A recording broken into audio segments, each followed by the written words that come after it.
News লেভৰ বিশেষ অনুষ্ঠান প্ৰেক্ষাপটলৈ স্বাগতম মই সৈয়দ জাৰিৰ হুছেইন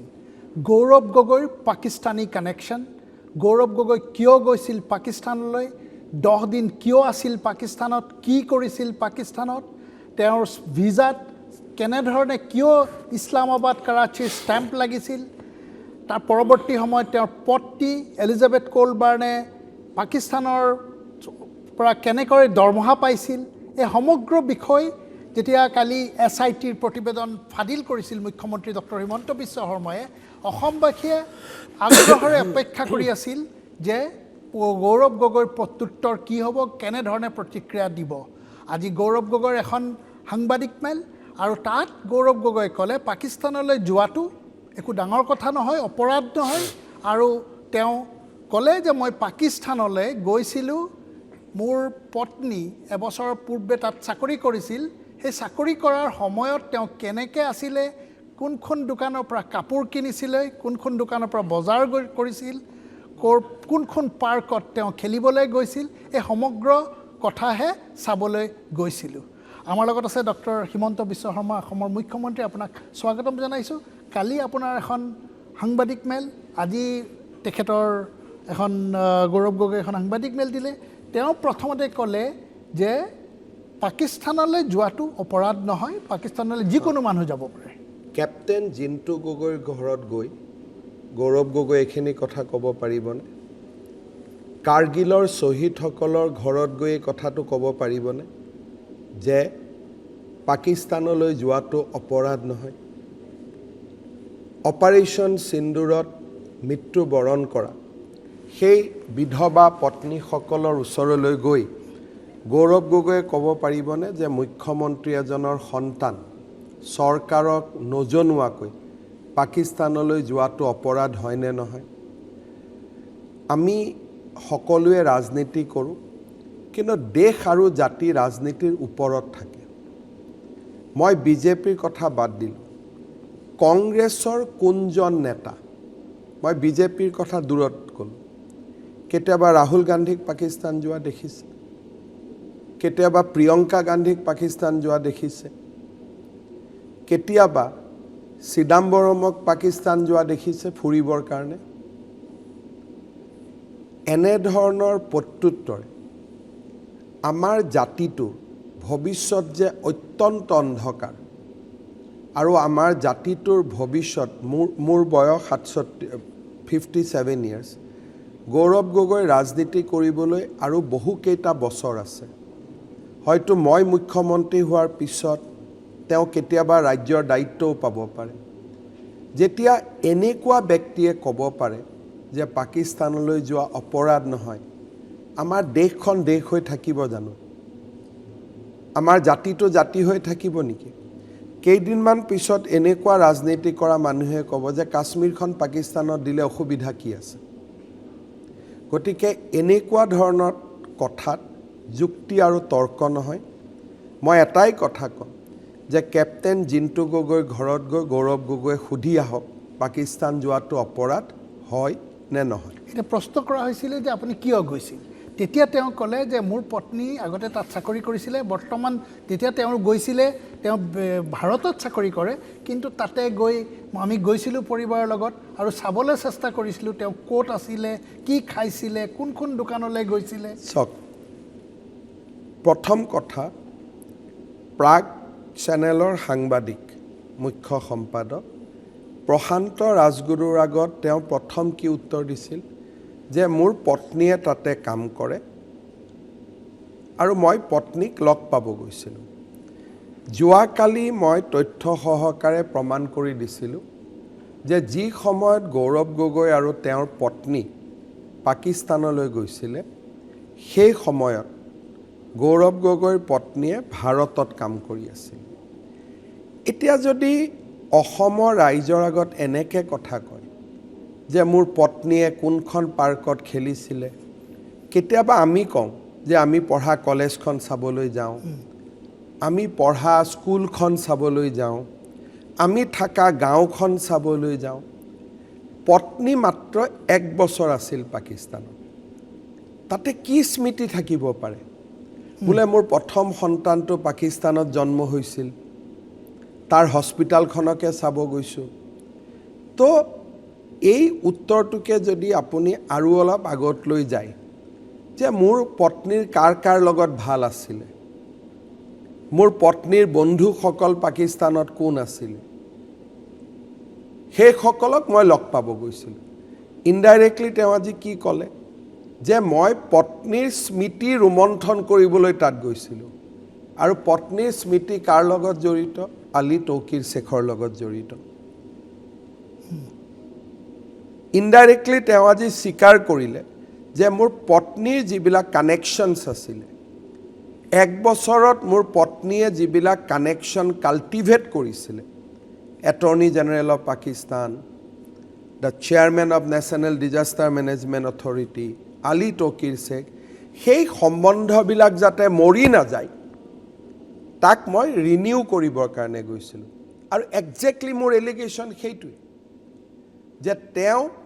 পত্নীয়ে যি এবছৰ পাকিস্তানত থাকি পাৰ্কখন চাবতো মানুহ নাযায় স্কুলখন চাবতো মানুহ নাযায় মানুহে গৈ তাতে কাক লগ কৰিব যে মোৰ পত্নী কাৰ ঘৰত আছিলে মোৰ পত্নীৰ অফিচত কোন কোন কাম কৰিছিলে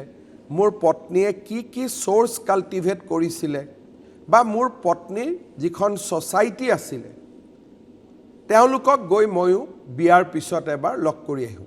তো মোৰতো অভিযোগ সেইটোৱে এটা তেওঁ তাৰপিছত প্ৰশ্ন কৰা হ'ল যে আপুনি 10 দিন কি কৰিলে আৰু প্ৰশ্ন কৰা হ'ল যে আপুনি 15 তাৰিখে লাহোৰত সোমাই 16 তাৰিখৰ দিনা আপোনাৰ ইছলামাবাদ আৰু কৰাচীৰ ষ্টাম্প কেনেকৈ লাগিলে ইণ্টেৰিয়ৰ মিনিষ্ট্ৰী লিখা ষ্টাম্প কেনেকৈ লাগিলে তেতিয়া তেওঁ ক'লে যে আমি তাত গৈ পোৱাৰ পিছত আমাৰ মন গ'ল তক্ষশিলা বা তক্ষশিলালৈ যাবলৈ আৰু তেওঁ তক্ষশিলাৰ কথা বা তক্ষশিলাৰ কথা তেওঁ বুজাবলৈ চেষ্টা কৰিলে প্ৰথম কথা ভাৰতত থাকোঁতে তেওঁ তক্ষশিলাত যোৱা মন নহ'ল নহ'লেতো এম্বেচিতে তেওঁ ক'লেহেঁতেন যে মোক লাহোৰৰ ভিছা নালাগে মোক তক্ষশিলাৰ ভিচি দিয়ক 15 তাৰিখে তেওঁ লাহোৰত গৈ উপস্থিত হ'ল আৰু ৰাতি তেওঁৰ মনত চিন্তা আহিলে যে মই তক্ষশিলা যাম আৰু তেওঁ লাহোৰত এম্বেচি নাথাকে লাহোৰত পাকিস্তানী এম্বেচি নাথাকে পাকিস্তানী এম্বেচি ক'ত থাকে ভাৰতত থাকে বাংলাদেশত থাকে গতিকে লাহোৰৰ কোনটো অফিচে ভিসা দিয়ে ভিসা এক্সটেনশন দিয়ে তাত তেওঁ কন্টেক্ট এষ্টাব্লিছ কৰিলে আপুনি প্ৰথম পইণ্টটো ল'ব যে লাহোৰত পাকিস্তানৰ এম্বেচি থাকে নেকি আপুনি উত্তৰ দিয়ক ভাৰতৰ এম্বেচি ভাৰতত থাকে নেকি ভাৰতৰ এম্বেচি ভাৰতত নাথাকে ভাৰতৰ এম্বেচি বৈদেশিক বিদেশত থাকে ভাৰতত যেতিয়া থাকিছিলে পাকিস্তানৰ এম্বেচিক তেওঁ আবেদন কৰিলে লাহোৰৰ ভিসা পালে লাহোৰত গৈ তেওঁ কাক আবেদন কৰিলে সেই এড্ৰেছটো কোনে তেওঁক দিলে আৰু তক্ষশিলাৰ কাৰণে তেওঁ আবেদন কৰিলে তেওঁকতো ভিসা তক্ষশিলা নিদিলে ইছলামাবাদ আৰু কৰাচী তেওঁক ভিসা দিলে ইছলামাবাদ আৰু কৰাচী কিন্তু তেওঁ সাংবাদিকক জনালে যে মই ভিসা বিচাৰিছিলোঁ তক্ষশিলা কাৰণ তাত চাণক্য আছিলে এতিয়া মোৰ প্ৰশ্ন হৈছে যে আপুনি ভিসা বিচাৰিলে তক্ষশিলাৰ আপোনাক ভিসা দিলে ইছলামাবাদ আৰু কৰাচীৰ তেওঁ কৈছে যে ইছলামাবাদৰ পৰা মাত্ৰ একদম ওচৰতে তক্ষশিলা আপুনি এইমাত্ৰ আপুনি মোৰ লগতে বহি আছে এই কথাটোকে আপুনি অকণমান যদি গুগল কৰে যে ইছলামাবাদ কি এইটোৱে আপুনি মই এতিয়াই দেখুৱাই দিছোঁ আপোনাক ইয়াত একো চিন্তা কৰিবলগীয়া নাই ইয়াত সাধাৰণ কথা প্ৰথম কথা Islamabad lies in Islamabad capital territory তাক কয় ICT যেনেকৈ national capital territory of Delhi তেনেকৈ ইছলামাবাদক কয় ICT Islamabad capital territory Rawalpindi কি ৰাৱালপিণ্ডি হ'ল ৰাৱালপিণ্ডি ডিষ্ট্ৰিক্টত আৰু তক্ষশিলা ক'ত ৰাৱালপিণ্ডি পাঞ্জাব প্ৰভিন্স তাৰ মানে দিল্লী চৰকাৰ আৰু উত্তৰ প্ৰদেশ চৰকাৰ নয়ডা আৰু দিল্লী যদি আপুনি দিল্লীৰ ভিসা লৈ আহে আপুনি নয়ডাত যাব নোৱাৰে ভাৰত আৰু পাকিস্তানৰ মাজত যিটো ভিছাৰ এগ্ৰিমেণ্ট আছে চিটি স্পেচিফিক সেই ভিছাত এটাই স্পষ্ট কৰি লিখা আছে যে যিখন চিটিৰ ভিছা থাকিব সেই চিটিৰ বাহিৰত আপুনি যাব নোৱাৰে ওকে এতিয়া গৌৰৱ গগৈয়ে লাহোৰত গৈ কোনোবা স্পেচিয়েল ব্যক্তি এজন পালে যোনে তেওঁক এদিনৰ ভিতৰতে ইছলামাবাদ আৰু কৰাচীৰ ভিছাখন কৰি দিলে কিন্তু ৰাৱালপিণ্ডিৰ ভিছা বেলেগ গুগল কৰক সকলোৱে যিকোনো ইণ্ডিয়ান চিটিজেনে যদি তক্ষশিলা যাব খোজে তেওঁক ৰাৱালপিণ্ডিৰ ভিছা লাগিব কিন্তু গৌৰৱ গগৈৰ ষ্টাম্পত কি ভিছা আছে ইছলামাবাদ আৰু কৰাচী আপোনালোকে দেখুৱালে আমি যদি দেখুৱাব পাৰোঁ যে এই যোনখন ফটোগ্ৰাফ আপোনালোকে দেখুৱালে মই আৰু অলপ কথাটো ক্লিয়াৰ কৰিম ইছলামাবাদ আৰু আমাৰ যোনখন ভিছাৰ এইখন নহয় ভিছাৰ যোনখন ভিছা ষ্টেম্প থকা কালি মই দিছিলোঁ মই আজি লগত লৈ অহা নাই আমি ভিছা ষ্টেম্প থকা যদি আমি ফটোখন ছাইডত বজাব পাৰোঁ ভিছা ষ্টেম্প থকা এইখন নহয় ঠিক আছে আমি আমি আমি বজাবলৈ চেষ্টা কৰিম পেনেল প্ৰডিউচাৰক ক'ম ভিছা ষ্টেম্প থকা যদি আমি বজাব পাৰোঁ ছেকেণ্ড উইণ্ড আপোনালোকে যদি ভিছা ষ্টাম্প থাকাখন এতিয়া আপোনালোকে চাওক এইখন লিখা আছে প্ৰথম লাহোৰ লাহোৰত গ'ল 15 তাৰিখে এতিয়া চাওক তাত লিখা আছে যে এলাউড টু এণ্টাৰ ইছলামাবাদ লিখা আছে আকৌ আহিব দিয়ক গুচাই দিব নালাগে হয় আপোনালোকৰ প্ৰডিউচাৰক যদি আপোনালোকে তাত লিখা আছে ইছলামাবাদ এণ্ড কৰাচী ৰাৱালপিণ্ডিটো লিখা নাই আৰু তক্ষশিলা ক'ত ৰাৱালপিণ্ডি আজি গৌৰৱ গগৈ ডাঙৰীয়া এটা কথা ক'লে যিটো শুনি মই এক প্ৰকাৰ কাৰণ তৰুণ গগৈৰ লগত ময়ো একেলগে কাম কৰিছিলোঁ মই আজি ঘামি গৈছোঁ যে ইছলামাবাদ আৰু কৰাচীলৈকে যোৱাৰ পিছত মানুহজনক ৰাৱালপিণ্ডিলৈকে কোনে লৈ গ'ল আৰু ৰাৱালপিণ্ডি কি ৰাৱালপিণ্ডি হ'ল পাকিস্তান আৰ্মিৰ জেনেৰেল হেডকোৱাৰ্টাৰ্ছ এই অভিযোগ মই দিয়া নাই কালি মই ইচ্ছা কৰিলে ক'ব পাৰিলোহেঁতেন যে তেওঁ ইছলামাবাদলৈকে গ'ল ইছলামাবাদৰ পৰা তেওঁ পাকিস্তান আৰ্মিৰ গাড়ীত উঠিলে মই কোৱা নাই কাৰণ যি অভিযোগ তথ্যৰ ওপৰত প্ৰতিষ্ঠিত নহয় সেই অভিযোগ দিব নালাগে আজি মই তেখেতক প্ৰশ্ন কৰিম যে আপুনি সঁচাই তক্ষশিলা গৈছিল নেকি যদি এনেই মানুহক কিবা এটা ক'ব লাগে কাৰণে আপোনাক কিবা এটা ইনক্লুচিভ মাইণ্ড নেকি তেওঁ এটা কোম্পানী লগত লৈছে সেই কোম্পানীটোক লগত ল'বৰ কাৰণে 20 কোটি টকা ফিজ দিব লাগে সুনীল কানাগুলু বুলি মানুহ এজনে এইটো চলায় যোৱাকালি কংগ্ৰেছে ইনক্লুচিভ মাইণ্ডক ফোন কৰিছিলে যে গৌৰৱ গগৈক প্ৰেছ কনফাৰেন্স কৰিব মেটেৰিয়েল বনাই দিব লাগে যি নহওক এইটো বিসাইড দ্য টপিক এতিয়া সঁচাকৈ যদি তেওঁ তক্ষশিলাত গৈছিলে তক্ষশিলা কেনেকৈ যাব লাগে ইছলামাবাদৰ পৰা গ'লে প্ৰথম GHQ general headquarter of army তাৰপিছত তক্ষশিলা আচ্ছা ভিছা আছে আপোনাৰ ইছলামাবাদ গতিকে আপুনি আৰ্মি বা পুলিচৰ এস্কৰ্টত নগ'লে আপোনাক কেতিয়াও যাব নোৱাৰে আপুনিতো কেতিয়াও যাব নোৱাৰে আপুনি তক্ষশিলাৰ গেটত যেতিয়া সোমাব সেইটো এটা ইউনেস্কো হেৰিটেজ চাইট যেনেকৈ আমাৰ চৰাইদেউ মৈদামত সোমাবৰ কাৰণে গেটেদি পাৰ হ'ব তক্ষশিলা ইউনিভাৰ্চিটি আছে তাত তক্ষশিলা তো আপোনাক প্ৰথম ভিছাখন সুধিব ইণ্ডিয়ান মানুহক যদি তাত লিখা নাথাকে allowed to visit Takshashila or allowed to visit Rawalpindi, আপুনি immediately arrest হ'ব এতিয়া আপুনি কেতিয়া বাচিব যদি আপুনি সেনা বাহিনী বা পুলিচৰ এস্কৰ্টত মই ভাবো আৰু মই অত্যন্ত বিনম্ৰতাৰে গৌৰৱ গগৈক ক'ম যে অহাকালি আপুনি সাংবাদিক মেল এখন কৰি কওক যে ইছলামাবাদৰ পৰা আপুনি ৰাৱালপিণ্ডি কেনেকৈ গৈ পালে এই অভিযোগ মোৰ নাছিলেই তেওঁ নিজে কোৱা কথা তেওঁ নিজৰ মুখেদি এই কথাটো ওলাই গ'ল যদি তেওঁ যে নহয় মই পাকিস্তান বহুত ভাল কামত গৈছিলোঁ বুলি কোনোবাই শিকাই দিয়াৰ কাৰণে তেওঁ তক্ষশিলাৰ নামটো লৈ ল'লে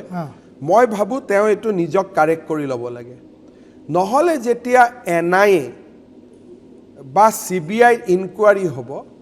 দিছ উইল হান্ট হিম তেওঁ কষ্ট পাব উইথড্ৰ কৰিব নোৱাৰে এইটো যি নহওক তেওঁ ক'ব পাৰে যে মই ভুলতে কৈছিলোঁ মই যোৱা নাছিলোঁ বা মোক কোনোবাই শিকাই দিয়াৰ কাৰণে কৈছিলোঁ যি কয় but this statement will hunt him for entire life because Rawalpindi is the general headquarter of Pakistan Army ji Pakistan Army dine nikhai parliament attacker পৰা বম্বেৰ লৈকে দিনে নিখাই ভাৰতৰ নিৰীহ জনগণৰ তেজৰ ফাকুৱা খেলে and Rawalpindi is also headquarter of ISI 15 তাৰিখে মই লাহোৰত গলো 16তে মোক কোনে ইছলামাবাদ আৰু কৰাচিৰ ভিসা কৰি দিলে তাতটো এম্বাসিও নাই একেদিনে it has to be a ISI operation or otherwise some politician or some strong bureaucrat তাৰ পিছত আপুনি যাব পালে কৰাচী আৰু ইছলামাবাদৰ পৰা আপোনাৰ গাড়ী দি কোনে ৰাৱলপিণ্ডি লৈ গ'ল কাৰণ এখনততো দেখাই আছে যে আপুনি স্পষ্ট কৰি চাওক তাত লিখা আছে ইছলামাবাদ কৰাচী আৰু অসমৰ মানুহেতো গুগল কৰিব নাজানে নহয় সকলোৱে গুগল কৰক যে ইছলামাবাদৰ ভিসা লৈ মই ৰাৱলপিণ্ডি যাব পাৰো নেকি তক্ষশিলা ৰাৱলপিণ্ডি পাসপোৰ্ট হোল্ডাৰ কেনে ইন্ডিয়ান বাকি কান্ট্ৰিয়ে পাৰে যদি মই বাংলাদেশী হওঁ ভিজিট ৰাৱলপিণ্ডি মই যদি বাংলাদেশী হওঁ মই যদি ভুটানিজ হওঁ মই যদি ব্ৰিটিছ হওঁ তেওঁৰ পত্নীয়ে পাৰে বিকজ তেওঁৰ ওয়াইফৰ ব্ৰিটিছ পাসপোৰ্ট আছে আৰু ব্ৰিটিছৰ কাৰণে ৰেষ্ট্ৰিকশন নাই but Gaurav Gogoi has a Indian passport can a Indian passport holder visit Takshashila or Rawalpindi without valid visa for that city correct so আজি মই ভাবো Gaurav Gogoi জুনে উপদেশ দিলে but তেওঁ যেটো কাম কৰিলে he left a serious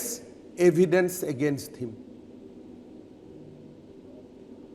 আৰু মই অত্যন্ত মই ভয় খাইছো যে এই মানুহজনে যদি মোৰ এই চেয়াৰখনত বহে আৰু এই চেয়াৰখনত বহি যদি তেওঁ কয় যে পাকিস্তানত যোৱাটো দুখৰ কথা নহয় ৰাৱলপিণ্ডি যোৱাটো দুখৰ কথা নহয় ভগৱানে অসমখনক ৰক্ষা কৰিব লাগিব এটা হেতু এটা part that is another part এতিয়া তেওঁ প্ৰশ্ন কৰা হৈছিল যে আপোনাৰ পত্নীয়ে ভাৰতত থাকি পাকিস্তানৰ দৰমহা লৈছিল নেকি যোনটো কালি অভিযোগ আছিল সেই যেতিয়া প্ৰশ্নটো কৰিলে তেওঁ অলমোষ্ট এডমিটেড যে হয় এমাহৰ কাৰণে পাকিস্তানৰ পৰা তেওঁ দৰমহাটো লৈছিল আজি এইটো আকৌ নতুন নিউজ আমাৰ অভিযোগটো আছিল যে লিড পাকিস্তানে লিড ইণ্ডিয়াক পইচা দিছে আৰু লিড ইণ্ডিয়াই এলিজাবেথ কলবাৰ্ণ গগৈক পইচা দিছে আচ্ছা আপুনি বুজি পাইছে মই কালি প্ৰেছ কনফাৰেন্সত কৈছিলোঁ যে লিড পাকিস্তানে লিড ইণ্ডিয়াক টকা দিছে আৰু লিড ইণ্ডিয়াই এলিজাবেথ গগৈক টকা দিছে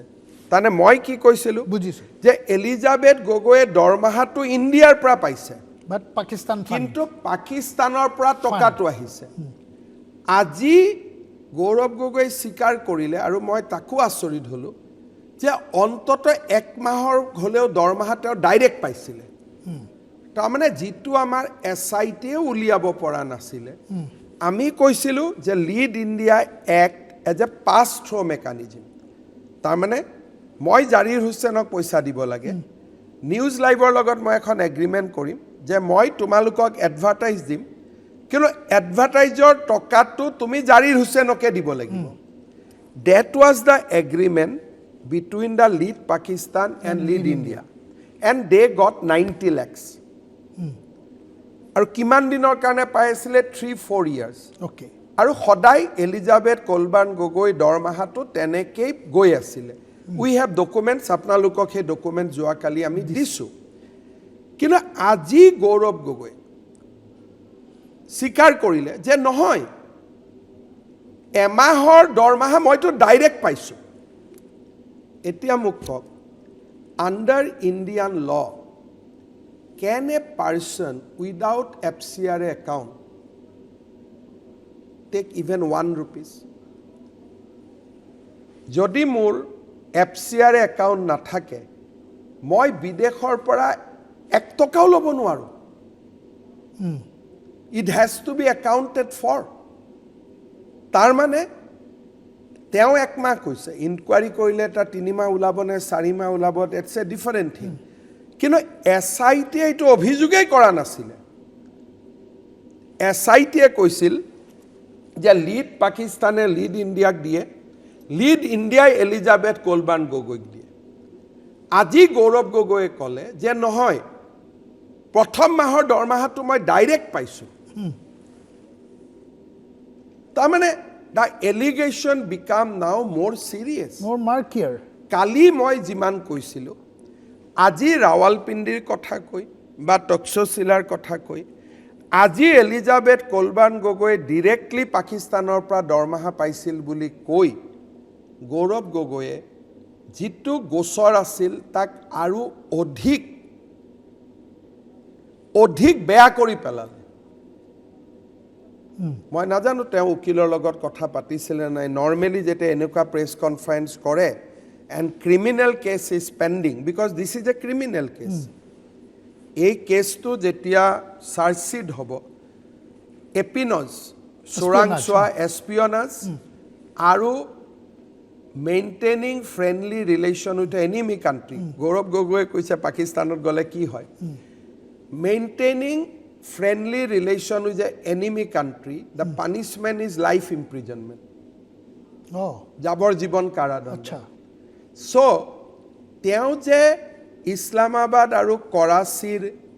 bohiye visa pale Lahorot goi without visa teo Rawalpindi leke gol Takshashila leke gol khoiniyeke ba Mrs Gogoye directly dormaha pale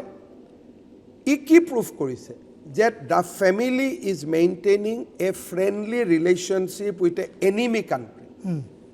Pakistan is a declared enemy country. Aji dinotto Operation Sindur bondhe hua nai, temporarily suspended hoye ase. We are still in the war process, with Pakistan. Absolutely. Aji dinto to when ami jetia kotha pati asu, India and Pakistan is technically in war. Absolutely. গতিকে গৌৰৱ গগৈ কোনোবা উকিলে পৰামৰ্শ দিলেনে মই নাজানো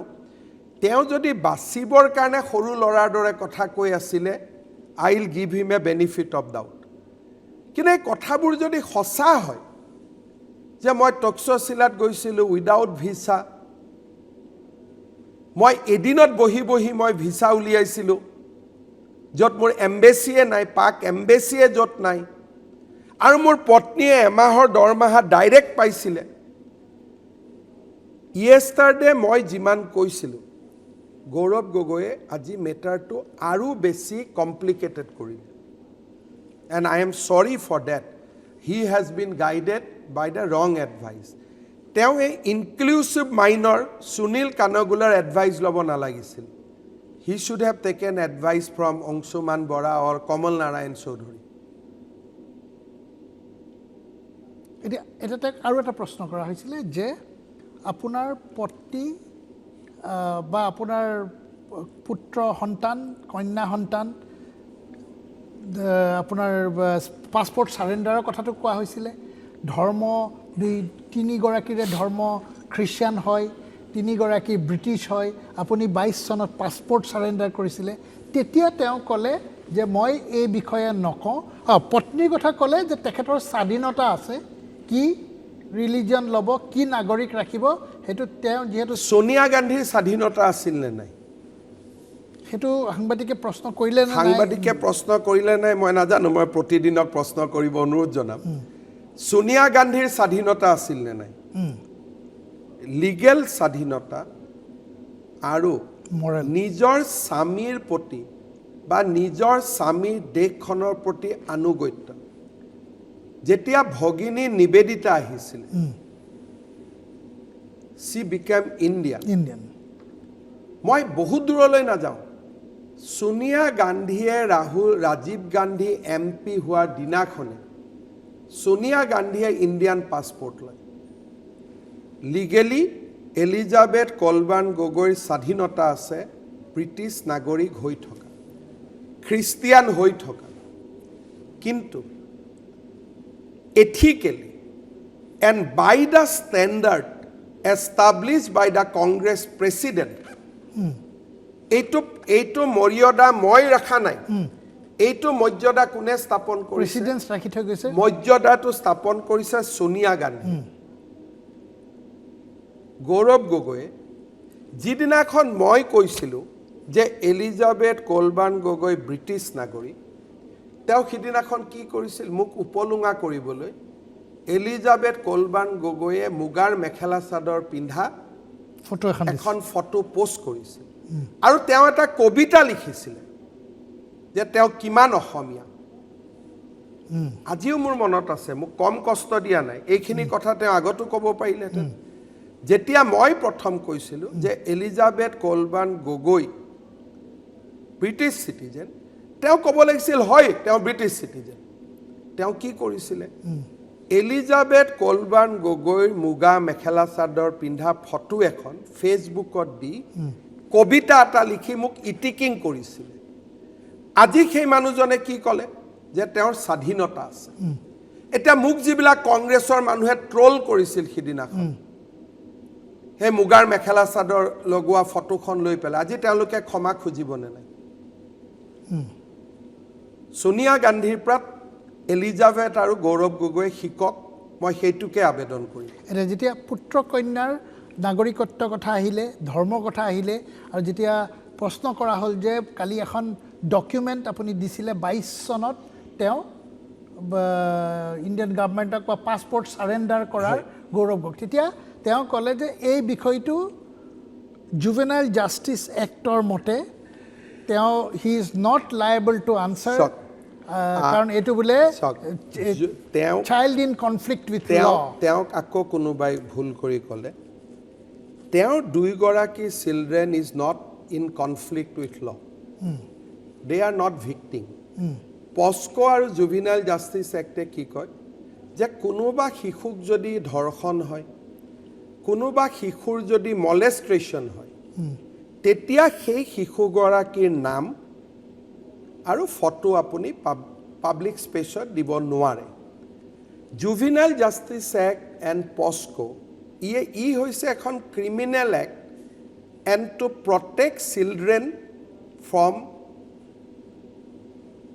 torture rape molestation এই কেছটোৰ লগত juvenile justice বা পস্কোৰ কোনো সম্পৰ্ক নাই দিছ ইজ এ মেটাৰ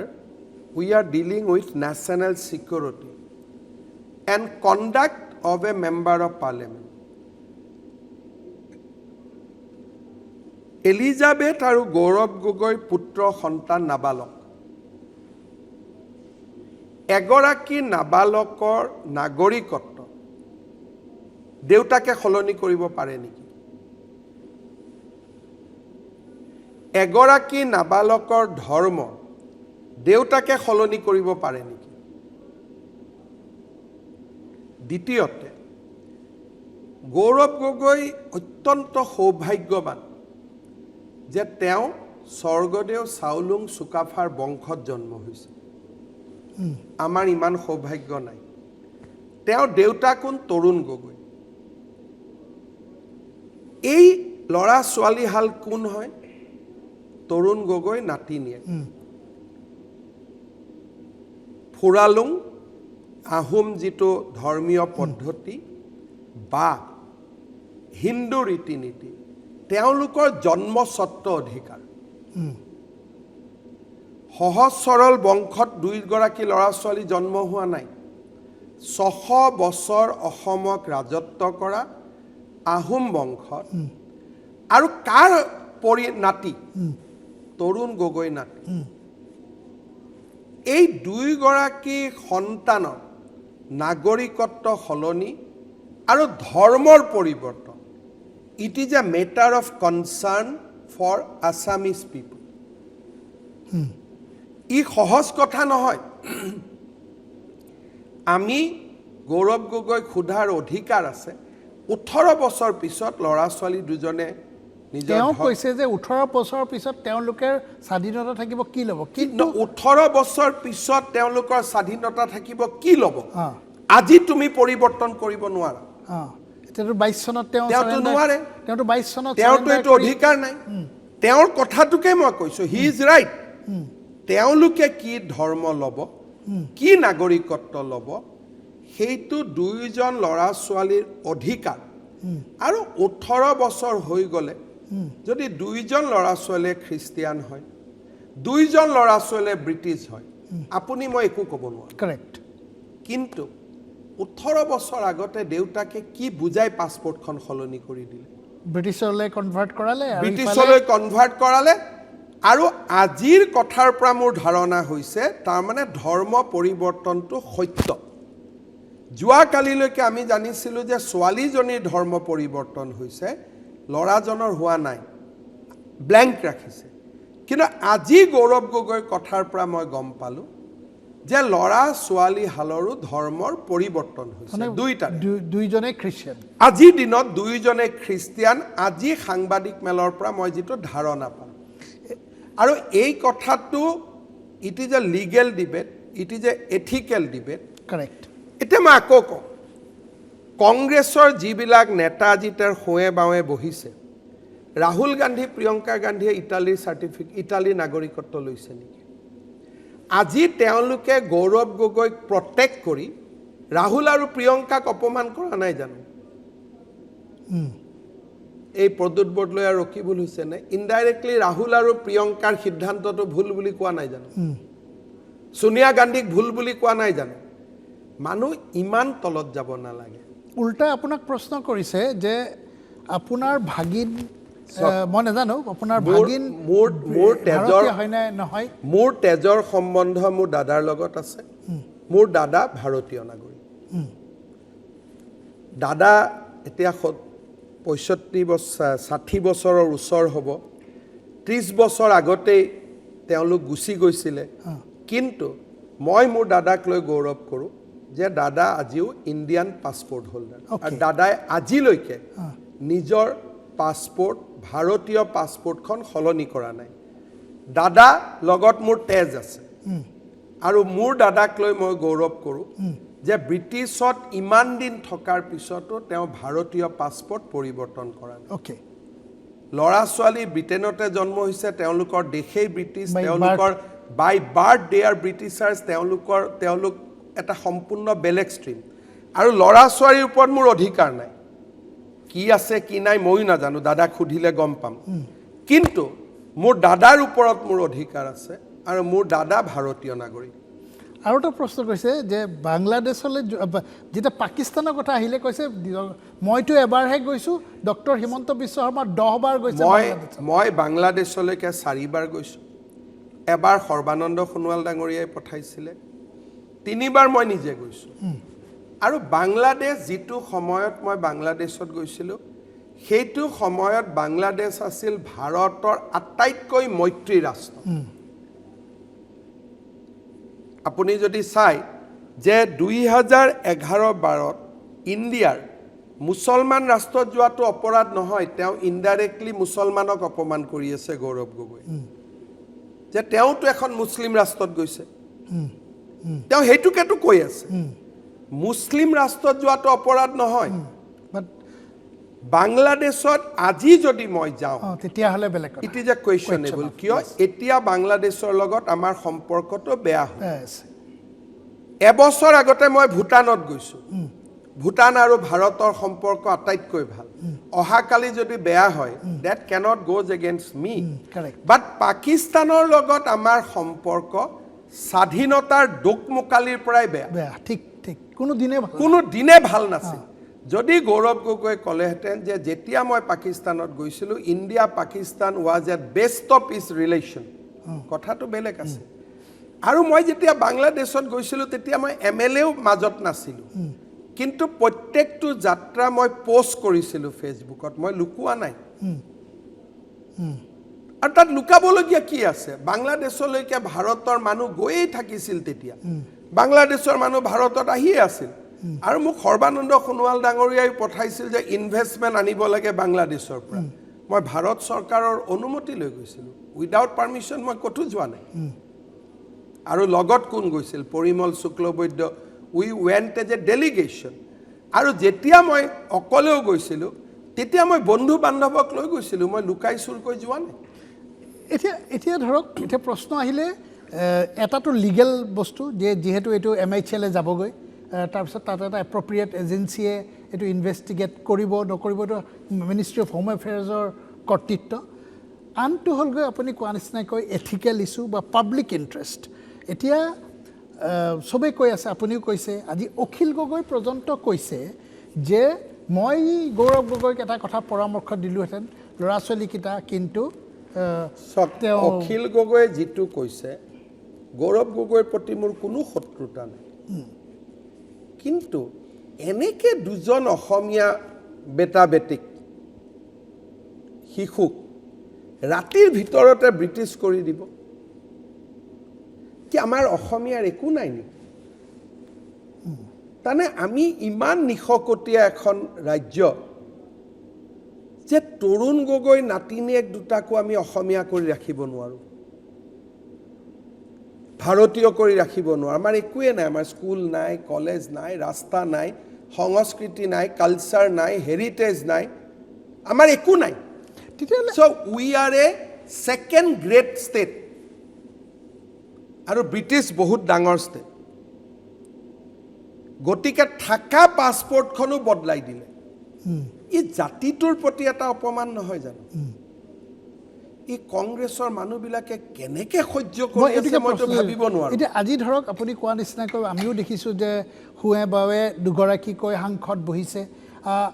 আপুনি ভাবেনে যে তেওঁলোকে ৰিয়েলি মানে প্ৰদ্যুৎ বৰদলৈ ল'ৰা ফৰেইনত আছে প্ৰদ্যুৎ বৰদলৈ ফৰেইনত আমেৰিকান কৰিছে নেকি ল'ৰাটো এটলিষ্ট 18 বছৰলৈকেতো কৰা নাই আজি কি আছে মই নাজানো কোন অসমীয়াই কৰিব কওকচোন আপোনাৰ ল'ৰা ফৰেইনত আছে আপুনি কৰিছে নেকি যেতিয়া সিহঁতি ডাঙৰ হৈ নিজে কাবাক বিয়া বাৰু কৈ ইণ্ডিপেণ্ডেণ্ট ডিচিশ্যন ল'ব ডেটছ এ ডিফাৰেণ্ট থিং আজি যদি ল'ৰা ছোৱালী হালৰ বয়স 18 বছৰ প্লাছ হ'লহেঁতেন তেতিয়া মই একোৱেই নক'লোহেঁতেন ডেট ইজ দেয়াৰ লাইফ বাট বাপেক মাক গৌৰৱী অসমীয়া তৰুণ গগৈ ল'ৰা আমি কৰিম নেকি আৰু এই গোটেই ঘটনাবোৰ কেতিয়া হৈছে তৰুণ গগৈ মৃত্যুৰ পিছত মোৰ সেইটোৱে আৰু বেয়া লাগিছে ল'ৰা জন্ম হৈছে তৰুণ গগৈ জীয়াই থাকোঁতে যদি তৰুণ গগৈ জীয়াই থাকোঁতেই নাগৰিকত্ব সলনি হ'লহেঁতেন তেতিয়াও বেলেগ কথা যাতে সুধি লৈছে when it happen after the death of Tarun Gogoi আৰুতো মই বহুত কথা ক'ব পাৰোঁ কিন্তু মই মৰ্যাদাটো ৰাখোঁ যোৱাকালি প্ৰেছ কনফাৰেন্সখন যিমান মই যিটো ষ্ট্ৰেংথত কৰিছিলোঁ মই এবাৰো কোৱা নাই তেওঁক ISI লৈ গৈছে তেওঁক মিলিটেৰীয়ে লৈ গৈছে কিন্তু আজি তেওঁ নিজেই কমপ্লিকেশ্যনত সোমাই গ'ল যে তেওঁক তক্ষশিলাত কোনে লৈ গ'ল ৰাৱলপিণ্ডিক লৈ গ'ল মিডল অফ ছাছপিচনটো ডেফিনেটলি তেওঁ নিজে আজি বনাই ল'লে সন্দেহটো ISI ওপৰতে আহিব এতিয়াতো আহি গ'ল কাৰণ without police escort you cannot go' you ধৰি ল'ব আপোনাক আপুনি ধুৰন্ধৰ চাইছে আপুনি হয় ধুৰন্ধৰ হৈ যাব লাগিব নহ'লে ইউ হেভ টু গ' ইন এ পুলিচ এস্কৰ্ট বাৰে প্ৰতি এই কথাটো কিয় কৈ আছে তেওঁ আজিও কৈছে ছুপাৰ ফ্লপ চি গ্ৰেড মই নাজানো ইয়াত কি ছুপাৰ ফ্লপ চি গ্ৰেড আছে আজি প্ৰতিদিন বাতৰি কাকতেও নিউজ কৰিছে কিয় ছুপাৰ ফ্লপ হ'ল মোক কথাটো মই বুজি পোৱা নাই ইমান জীয়া জীৱন্ত কাহিনী গৌৰৱ গগৈ আজি নিজে অথেণ্টিকেট কৰি দিলে যদি গৌৰৱ গগৈ ক'লেহেঁতেন মই পাকিস্তান যোৱা নাই হিমন্ত বিশ্ব শৰ্মাই ভুল কথা কৈছে এইখন মোৰ passport then it is a super flop এতিয়া মোৰ সন্দেহ হৈছে যে গৌৰৱ গগৈৰ লগত এই পাকিস্তানীৰ যিটো ৰিং সেই ৰিঙত জয়ন্ত বৰুৱাহঁতো আছে নেকি কাৰণ তেওঁলোকে এনি টাইম অসমখন ডিষ্টেবিলাইজ কৰি থাকিব খোজে এই যে কয় অসমখন বাংলাদেশ বনাই দে অসমখন নেপাল বনাই দে এই কথাবোৰ কাৰ ভাষা? ISIৰ ভাষা। ডেফিনেটলি সো এই কথাবিলাকত আজি এজন অসমীয়া ভাবি মুখ্যমন্ত্ৰী পাকিস্তান গৈছে উইদাউট ইনফৰ্মিং এনিবডি, মুখ্যমন্ত্ৰী ল'ৰা। আজি তেওঁলোকৰ ভূমিকা কি হ'ব লাগিছিল যে হিমন্ত বিশ্ব শৰ্মাই কোৱা কথাখিনিৰ জবাব দিয়ক। দেখোঁতে দেখোঁতে ল'ৰা ছোৱালী ব্ৰিটিছ হৈ গ'ল, এক এষাৰ ক'ব নালাগিছিল যে এইটোতো বেয়া হৈছে। দেখোঁতে দেখোঁতে ফুৰালুং হিন্দু খ্ৰীষ্টিয়ান হৈ গ'ল, এষাৰ কথা ক'ব নালাগিছিল। এতিয়া মই নেক্সট পৰ্যায়ত যদি মুখ্যমন্ত্ৰী হৈ আহোঁ, মই ইনকুৱাৰী কৰিব লাগিব যে ইমান পাকিস্তান চিম্পেথাইজ জয়ন্ত বৰুৱাৰ দৰে যে মানুহ হৈছে তাৰ কাৰণটো কি? কাৰণ গৌৰৱ গগৈৰ প্ৰতি চিম্পেথি দেখুওৱা নাই। They are trying to normalise India Pakistan relationship. তাৰমানে পাকিস্তানত গৈছে এইটো কি হ'ল? এইটো ছুপাৰ ফ্লপ। তাৰমানে তেওঁলোকৰ কাৰণে পাকিস্তান এনিমি ৰাষ্ট্ৰ নহয়, তেওঁলোকৰ কাৰণে পাকিস্তান বৈৰী ৰাষ্ট্ৰ নহয়। জয়ন্ত বৰুৱাও বহুত ফৰেনত গৈ থাকে, কাক তেওঁ লগ পায়, কি লগ পায়, উই হেভ টু ইনকুৱায়াৰ নাও। এতিয়া আৰু দুটা তিনিটা আজি ধৰক ছ'চিয়েল মিডিয়াতে হওক, ইভেন অখিল গগৈও কৈছে যে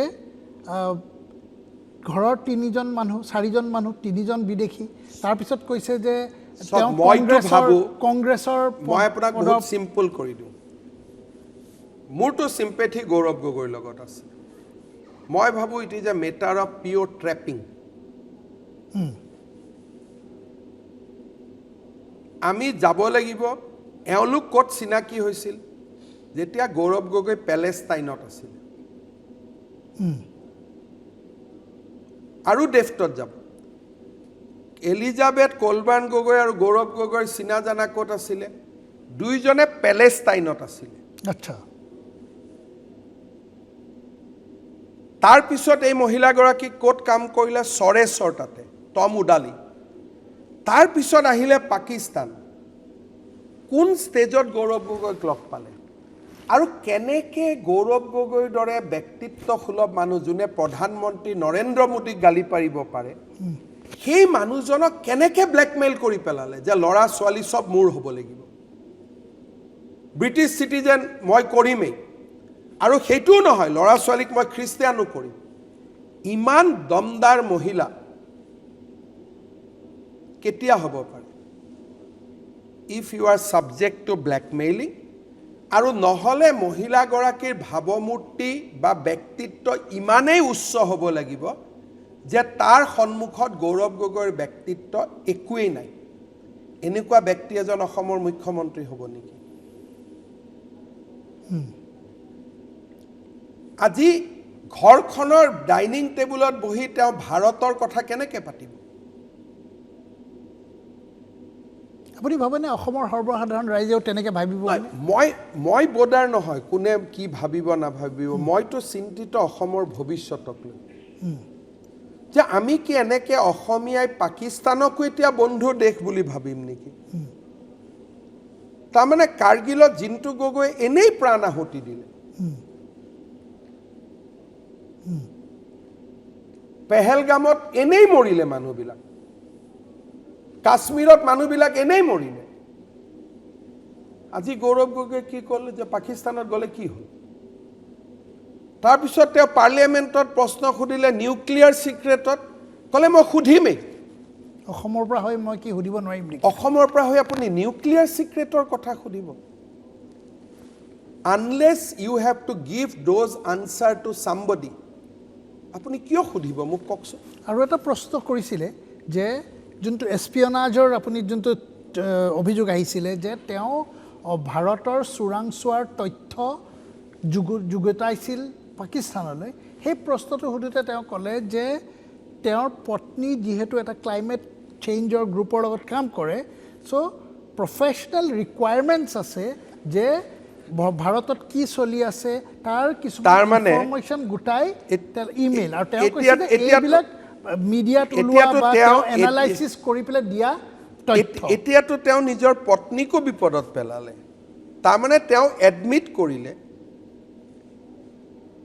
যে তেওঁৰ পত্নীয়ে এই কামবিলাক পাকিস্তানলৈকে পঠাই আছিল এতিয়া প্ৰতিদিনে কক ভেলকিবাজি বুলি কোনে স্বীকাৰ কৰিলে আজি গৌৰৱ গগৈয়ে সাংবাদিক মেলত স্বীকাৰ কৰিলে যে তেওঁৰ পত্নীয়ে টাইম টু টাইম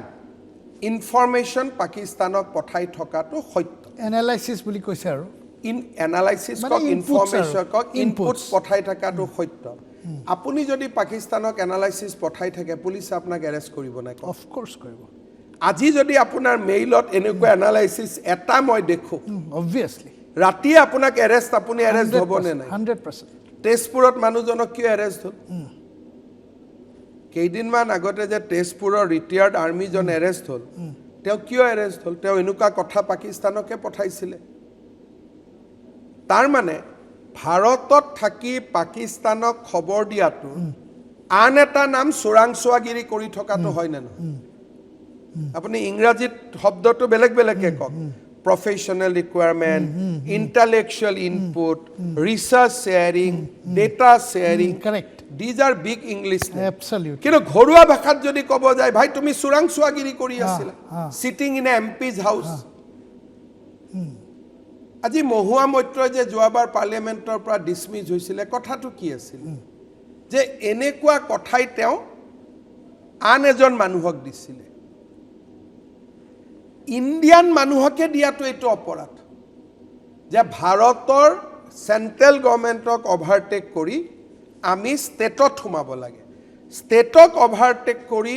আমি আৰু তলত সোমাব লাগে আৰু আমি ল' ভিজিবিলিটি কাম কৰিব লাগে মানুহে আমাক দেখা পাব নালাগে ল' ভিজিবিলিটি ল' ৰিস্ক পাকিস্তান বাদ দিয়ক এনেকুৱা এখন নোট যদি আপোনাৰ লগৰ এডিটৰ এজনকে দিয়ে you will come under suspicion Absolutely. এইবিলাক কি কৈ আছে আজি গৌৰৱ গগৈ প্ৰেছ কনফাৰেন্সখনত মই যিমান কথা কৈছিলোঁ তেওঁতো 3 গুণ বেছি কৈ দিলে আপোনাৰ এটাও কথা তেওঁ মানে গ্ৰহণযোগ্য ডিনাই নহয় কৰাই নাই নকৰি নাই কৰা কিন্তু দেই নহয় তেওঁ কথাখিনি ডিনাই কৰা নাই আৰু মোৰ কথাখিনি তেওঁ সংযোগ কৰি গৈছে যে মই এইখিনিয়ে কৰা নাই মই আৰু কৰিছোঁ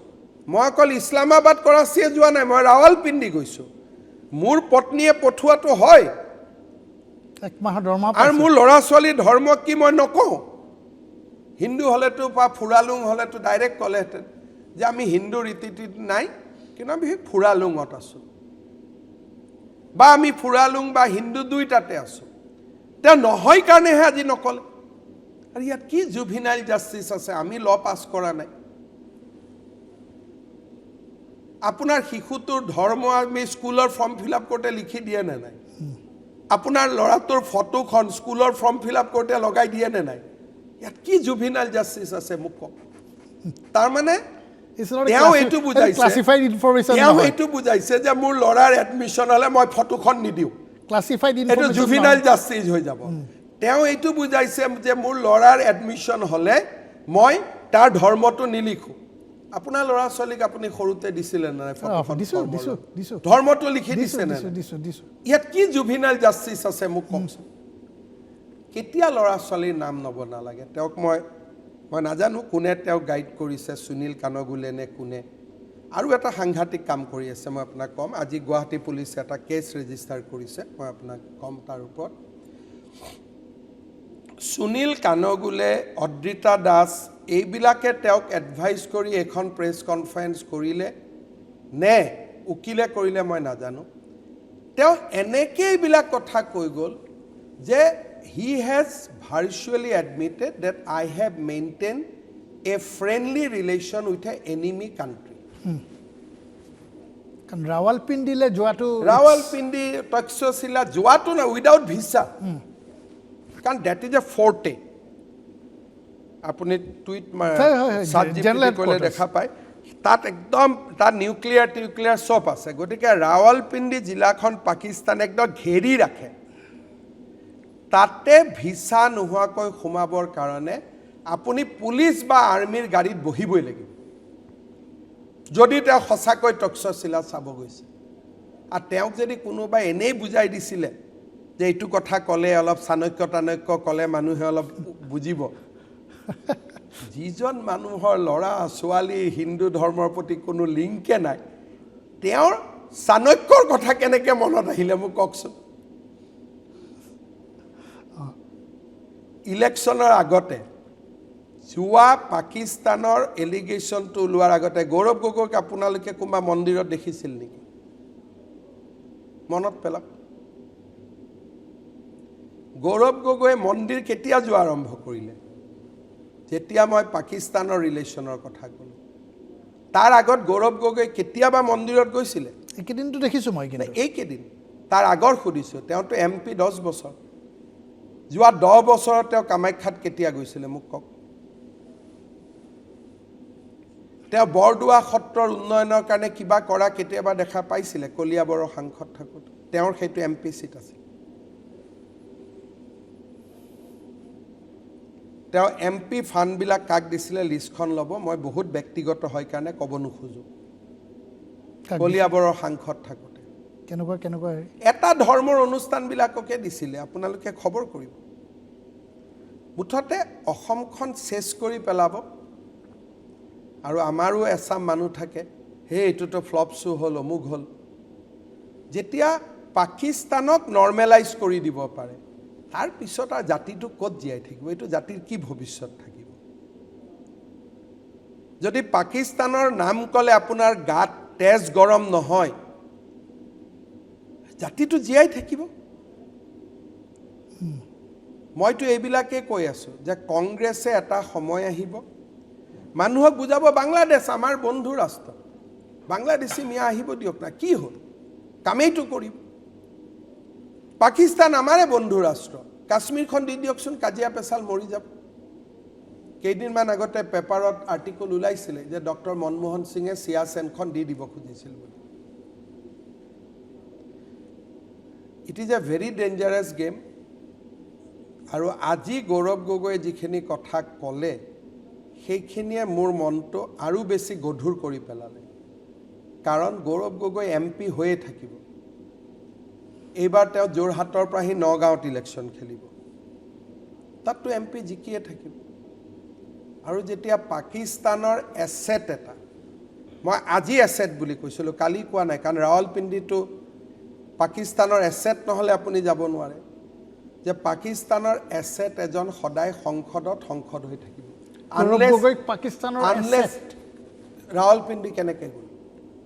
উইদাউট ভিছা আপুনি আহিব পাৰিব নেকি উইদাউট ভিছা আৰু নহ'লে ক'ব লাগিব যে মই পলাই পত্ৰং কৰি গৈছিলোঁ লুকাই গৈছিলোঁ মই পাকিস্তানক ধুৰন্ধৰ টাইপ ফাঁকি দি সোমাইছিলোঁ ইফ হি ডাজ ডেট ঠিক আছে এনেকুৱা যেতিয়া পাতলা কথা কয় আজি আপুনি মোক মাতিছিলে মোৰ মনে নাছিল আহিব যেতিয়া পাতলা কথা কয় মই পাৰ্ক চাব গৈছিলোঁ মই হোটেলখন চাব গৈছিলোঁ মানুহে ক'ৰবাত হোটেল চাব যায় বজাৰ চাব গৈছিলোঁ পাকিস্তানত যায় মানুহে আজিলৈকে জীৱনত কোনোবা মানুহৰ নাম শুনিছে বিয়া কৰাই হনিমুন পাকিস্তানত কৰা কি কথা কৈ আছে দুইফালে ৰকিবুল হুছেইন পদ্মুত বৰদলৈ আই ফিল পিটি মই ভাবোঁ তেওঁলোকেও ৰিয়েলাইজ কৰিছে কিন্তু সেইকাৰণে এই যে মানুহবিলাকক মানুহে সন্দেহৰ চকুৰে চায় ৰাহুল গান্ধী সোনিয়া গান্ধী প্ৰিয়ংকা গান্ধী কিয় ফৰেনাৰ্ছ নহ'ল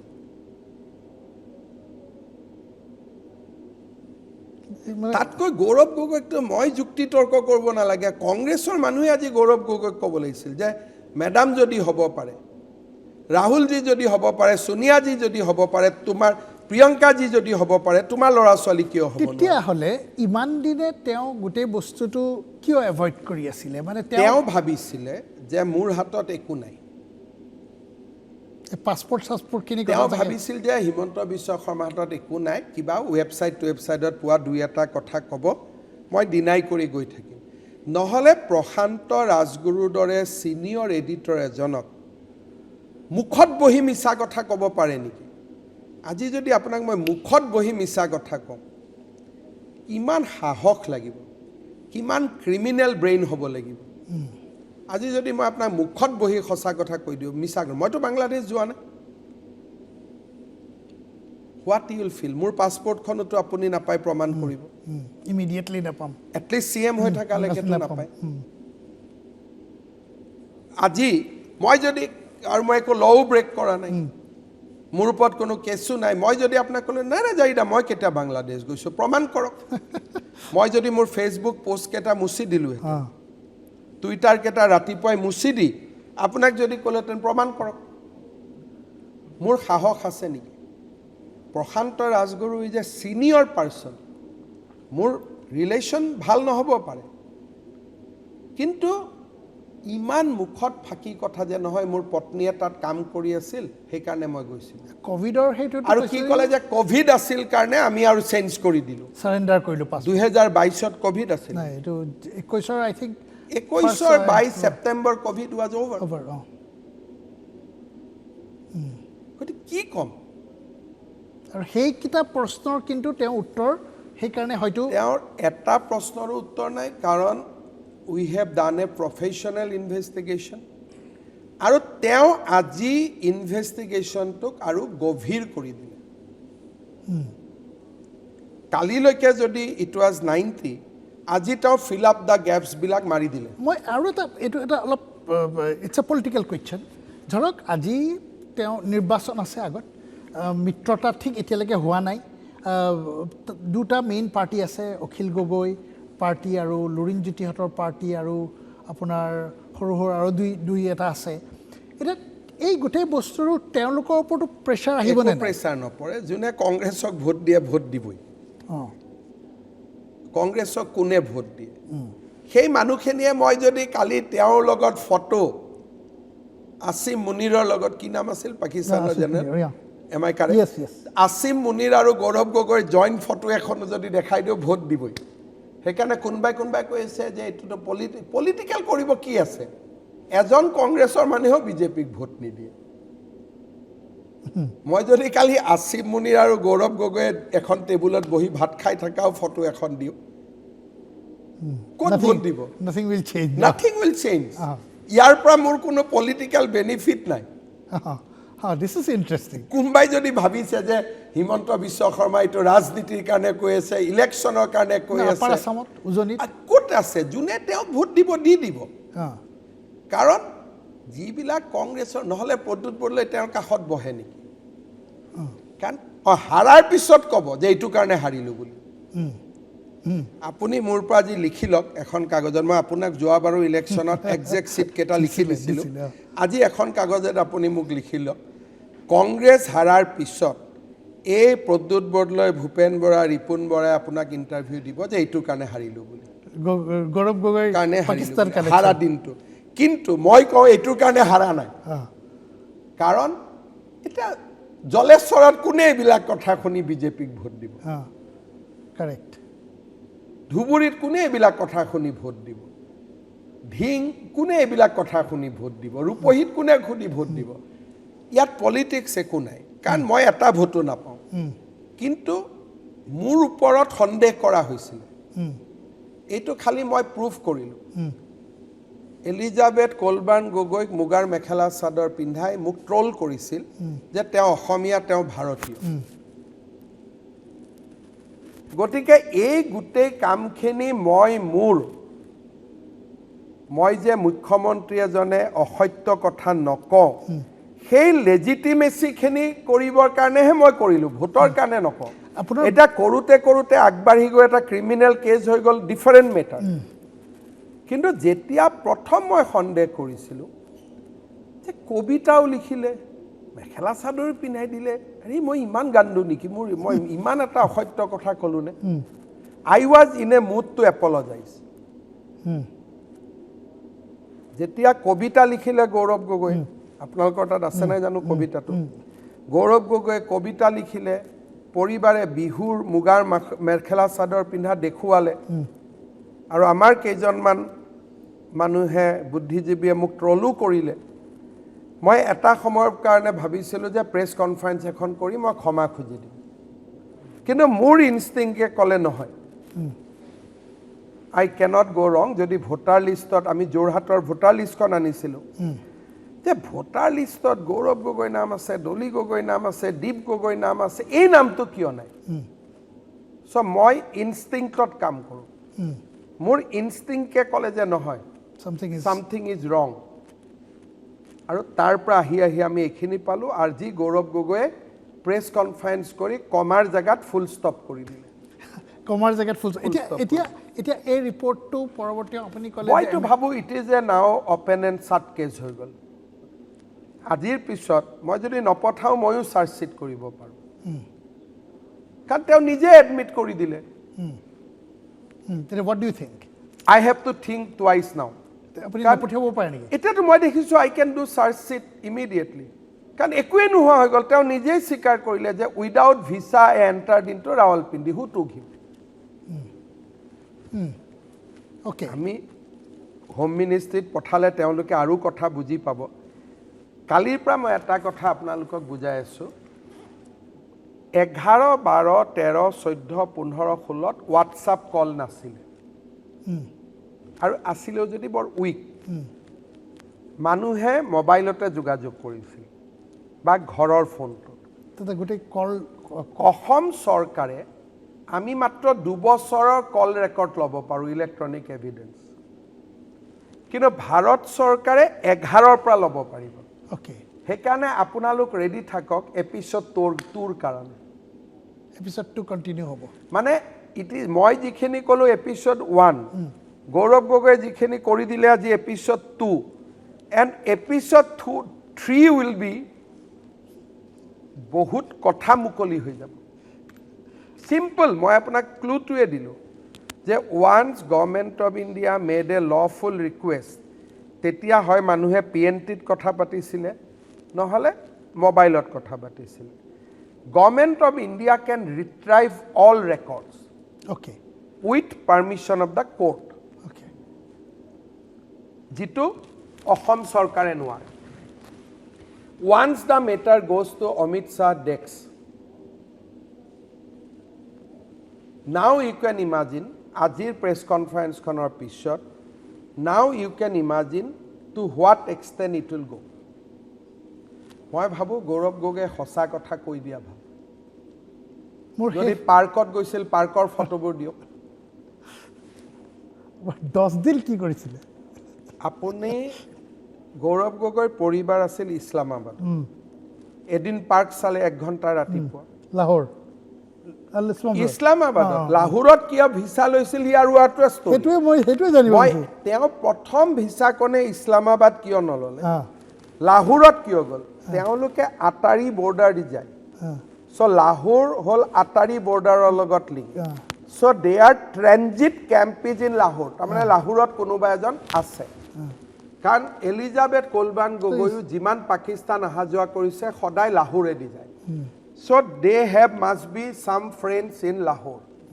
লাহোৰৰ পৰা ইছলামাবাদত গ'ল ৰাতিপুৱা 9টা বজাত মই পাৰ্কখন চালোঁ 10টা বজাত মই ঘৰটো চালোঁ 11টা বজাত মই চাহ খোৱা হোটেলখন চালোঁ 12টা বজাত মই বজাৰখন চালোঁ 1টা বজাত মই অফিচটো চালোঁ পিছদিনাখন কি আছে মোক কওক আৰু এটা কথা মই আপোনাক ক'ব পাৰোঁ তেওঁ পাৰ্ক চোৱাটো মিছা কথা কৈছে কাৰণ সেইখিনি সময়ত ইছলামাবাদত কাৰফিউ আছিল মই ইমান চেক কৰিব সেইখিনি সময়ত ইছলামাবাদ চহৰত কাৰফিউ আছিল আচ্ছা 15, 16, 17 এনেকুৱা সময় সেই সময়খিনিত ইছলামাবাদত কাৰফিউ আছিলে কোনো মানুহ হোটেলৰ পৰা বাহিৰে ওলাব পৰা নাছিলে তাৰমানে he was not in Islamabad Rawalpindi check কৰিব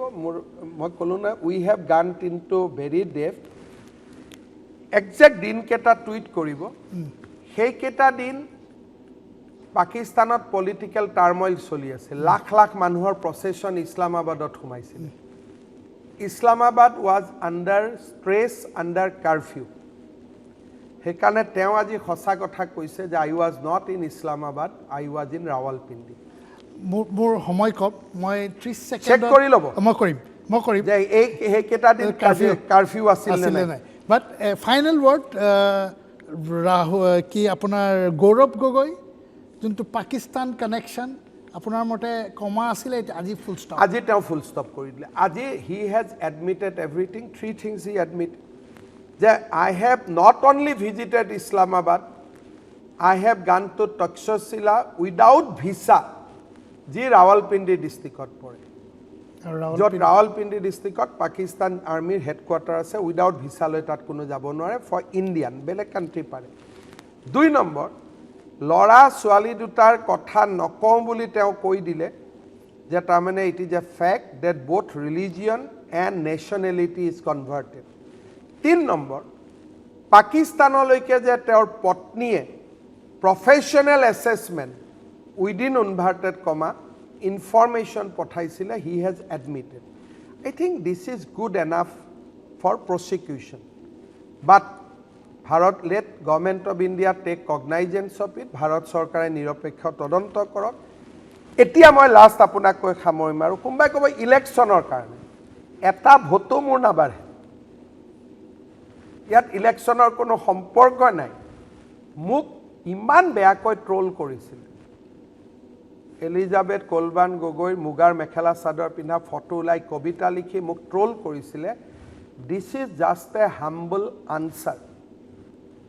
যে অসমৰ মুখ্যমন্ত্ৰীৰ আসনত থকালৈকে হিমন্ত বিশ্ব শৰ্মাই অসত্য কথা নকয় I have taken a oath to serve Assam অসমৰ মানুহে সিদ্ধান্ত ল'ব যে এনেকুৱা ধৰণৰ শক্তিবিলাক কেনেকৈ আমি পৰাজিত কৰিম আজিৰ পিছত ভাবোঁ মাই ইনটিউশ্যন ইজ ভেৰি ষ্ট্ৰং বাৰে বাৰে যে অসমখনক প্ৰতিদিনে বাংলাদেশ বনাব লাগে ভূটান বাংলাদেশ বনাব লাগে নেপাল বনাব লাগে আজিৰ পৰা মোৰ মূৰত সোমাইছে যে there connection also' need to be investigated doctor Himanta Biswa Sarma আপোনাক ধন্যবাদ জনাইছোঁ আমি প্ৰেক্ষাপটৰ পৰা আজি বিদায় ল'ব লাগিব আপুনি আমাক ইমান সময় দিয়াৰ বাবে ধন্যবাদ শুভৰাত্ৰি